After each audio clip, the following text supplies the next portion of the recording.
जननायक जनता party, जननायक जनता party, doctor जय सिंह चौटाला जिंदाबाद जिंदाबाद।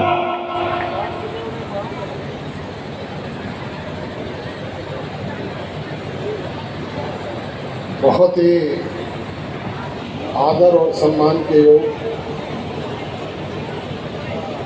ऐचरा खुर्द गांव की इस पावन पवित्र धरा पर मेरे समक्ष बैठे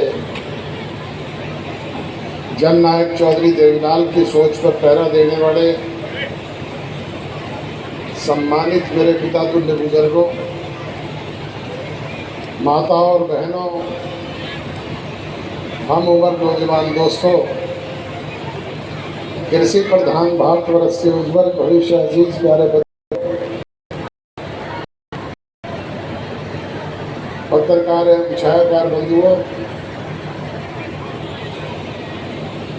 जननायक जनता पार्टी जिला जींद इकाई के हमारे जिला अध्यक्ष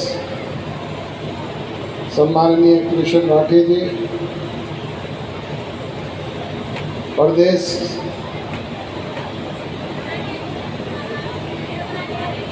सचिव रामदेव ठाकुर जी, जिला परिषद के चेयरमैन कुलदीप रंधावा जी, हल्का इकाई के दोनों प्रधान सत्यनारायण बोरा जी और बलजिंदर संडा जी, भाई दरबारा सिंह जी देसवाल, माननीय राजवीर शर्मा जी, आपके सरपंच रामकिशन जी, हमारे युवा प्रधान भाई अनिल जी, अनिल कुंडू जी, बलबीर जम्बरदार जी, महिला की जिला अध्यक्ष अमिता ढाडा जी, हैप्पी कालवा जी, सत्यनारायण कुंडू जी, पार्टी के समर्पित वरिष्ठ सक्रिय कर्मठ और निष्ठावान तमाम साथियों, आज बड़े लंबे अंतराल के बाद सार्वजनिक रूप से आपसे मिलने का अवसर मिल रहा है और मैं इसके लिए आभारी हूँ आपकी ग्राम पंचायत का, पार्टी के वरिष्ठ साथियों का, जिन्होंने यहाँ आमंत्रित करके आपके दर्शन करने का मौका दिया, आपसे रूबरू मिलने का अवसर प्रदान किया। मेरे से पूर्व वक्ताओं ने, पार्टी के वरिष्ठ साथियों ने, जिला अध्यक्ष महोदय ने आज यहाँ आने के मकसद के बारे में आपको बताया। मैं उन बातों को पुनः दोहरा करके आपका समय जाया नहीं करना चाहूँगा। प्रचार प्रसार का ज़माना है, आप रोज़ाना रेडियो, टेलीविज़न, अखबार और दूसरे प्रचार साधनों के जरिए पढ़ते, सुनते और देखते भी हो, और आजकल उनसे भी तेज चलने वाली चीज़ है सोशल मीडिया।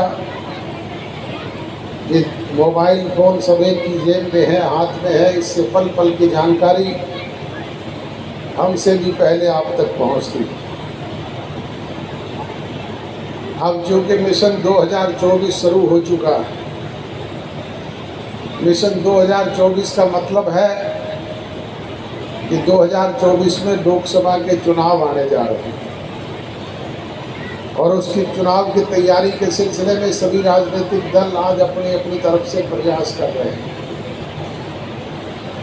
हमने भी सबसे पहले सोनीपत संसदीय क्षेत्र की एक विशाल रैली आपके जुलाना में रखी है 2 जुलाई को, जिसका न्योता और निमंत्रण लेकर के आपके पास आए हैं कि आप ज़्यादा से ज़्यादा ताकत में वहाँ पहुँच करके अपने संगठन की क्षमता को दर्शाना। प्रजातंत्र में जनशक्ति ही सबसे बड़ी शक्ति होती है और सिरों की गिनती से ही फैसले होते हैं। वैसे तो जब कभी भी जहाँ कहीं भी आपको याद किया गया, आपने सदैव अपने ही बढ़ाए रिकॉर्ड स्वयं उन रैलियों में ध्वस्त करने का काम किया। पिछले दिनों पार्टी की भिवाड़ी में स्थापना दिवस की रैली थी, उसमें भी आप लाखों की तादाद में पहुँचे और अपने संगठन की क्षमता को दर्शाया। दोस्तों, उस ताकत की बदौलत हरियाणा प्रदेश ही नहीं, देश के लोग भी सोचने पर विवश हुए कि अगर कोई भविष्य किसी का है तो वो जननायक जनता पार्टी का। आपके बीच में जब हम पुरानी पार्टी से अलग हुए, हमें निष्कासित किया गया, तब हमने जींद की पावन धरा पर पुरानी पार्टी के साथियों से कहा था कि ये झंडा भी आपका, डंडा भी आपका, फंड भी आपका, 20 विधायक भी आपके, ये चुनाव चिन्ह भी आपका, 23% वोट भी आपके, आप इसे संभाल करके रखना। हम तो लोगों के बीच में जा कर के फिर से नया घर बसाने का काम करेंगे। बुजुर्गों और नौजवान दोस्तों, मुझे कहते हुए अफसोस होता है कि उन्होंने 9 महीने में 20 विधायकों से संख्या घट करके 1 पर आ गई, 23% वोट से 1.5% वोट पे पहुंच गए। दूसरी तरफ आपने एक होनहार नौजवान की पीठ पर हाथ रखा, उसे लाड दिया, प्यार दिया, दुलार दिया, उसकी हौसला अफजाई करने का काम किया और पांडु पिंडारा की धरती पर लाखों की तादाद में पहुंच करके उस नौजवान की पीठ थपथपाई, जिसकी बदौलत उसने 9 महीने में न केवल पार्टी के संगठन को खड़ा किया, बल्कि आपके सामने 3 चुनाव फेस किए। कभी लोकसभा का चुनाव आ गया, कभी जींद का उपचुनाव आया, तो कभी हरियाणा प्रदेश की असेंबली के चुनाव आ गए।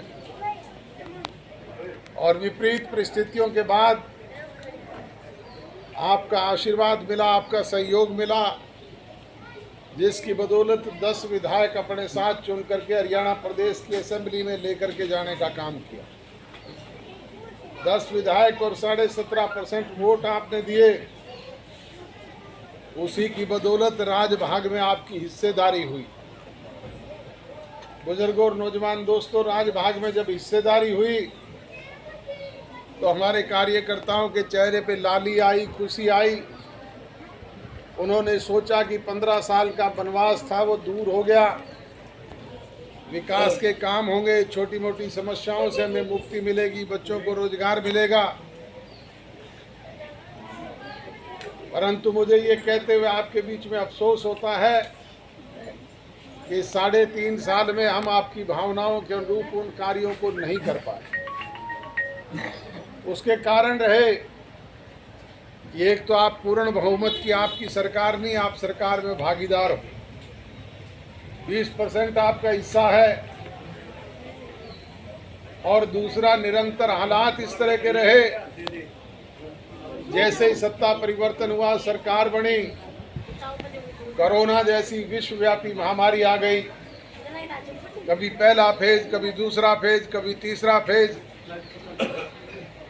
निरंतर 2 साल चाह करके भी हम आप लोगों के पास नहीं पहुंच पाए।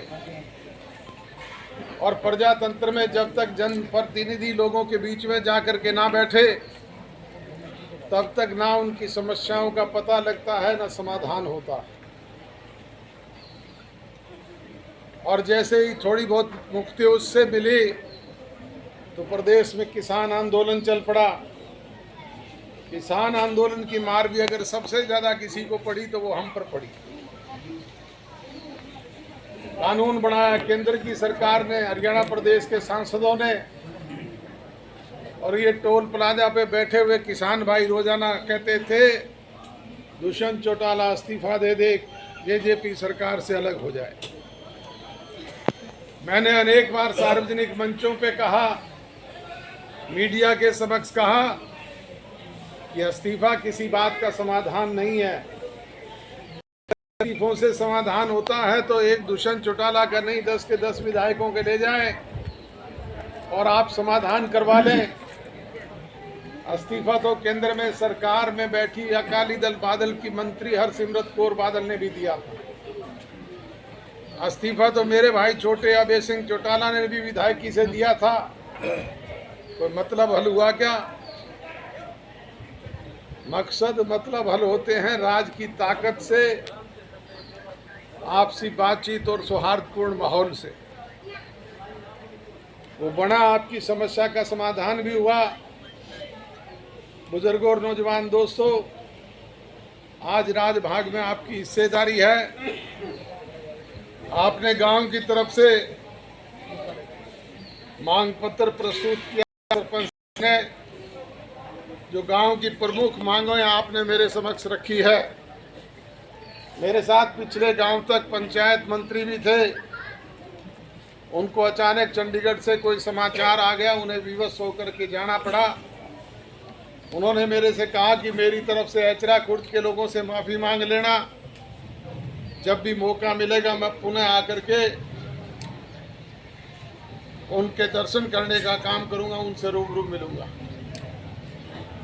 और उन्होंने ये भी कहा कि उनकी जो भी डिमांड हो, आप प्राथमिकता के आधार पर उनकी समस्याओं का निदान करने का काम करें। बुजुर्गों और नौजवान दोस्तों, जो मांग पत्र आपने प्रस्तुत किया है,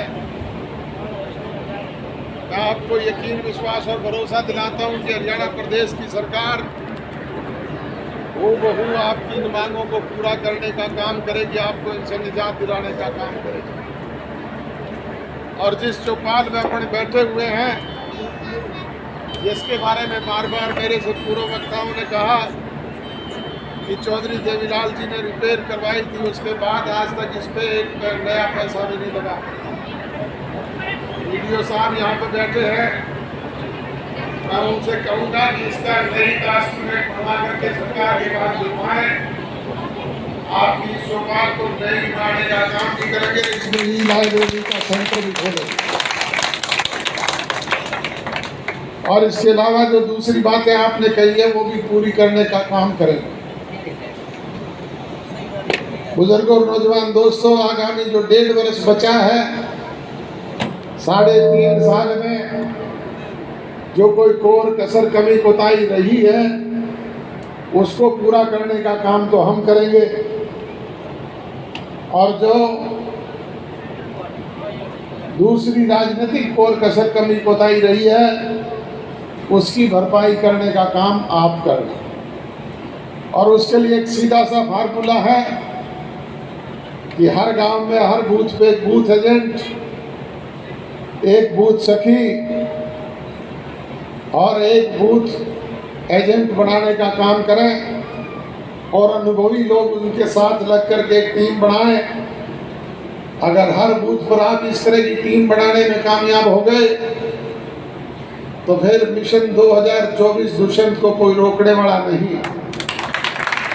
फिर ये 17.5% वोट भी 51% में तब्दील होंगे और आपको 10 की बजाय 46 विधायक भी जगपा के नजर आएंगे। पर यह संभव तभी हो पाएगा जब आपका सहयोग, समर्थन, प्यार और आशीर्वाद मिलेगा, आपका लाड और दुलार मिलेगा, आपकी हौसला अफजाई सवाई होकर के मिलेगी। यही कहने के लिए आपके बीच में हाजिर हुआ। आपने गांव में पहुंचने पर जो मान सम्मान, जो प्यार दिया, जो प्यार भरे पुष्प भेंट किए, जो सम्मान सूचक पगड़ी गांव की तरफ से मेरे सर पे रखी, उसके लिए आपको यही यकीन, विश्वास और भरोसा दिलाता हूं कि मेरी रगों में भी चौधरी देवीलाल जी का खून है। मुझे गर्व है इस बात पे। जब तक ये खून गर्म होकर के मेरी रगों में दौड़ेगा, एचरा खुर्द गांव की दी हुई सम्मानित पगड़ी पे कोई आंच और दाग नहीं लगने दूंगा, इसे झुकने नहीं दूंगा। और आप लोगों से भी यकीन और भरोसा लेकर के जा रहा हूं कि आप 2 तारीख को जुलाना की उस मंडी को भी पांडु पिंडारा की तरह ठोक ठोक करके भरने का काम करेंगे। आप सबका बहुत बहुत धन्यवाद। जय हिंद।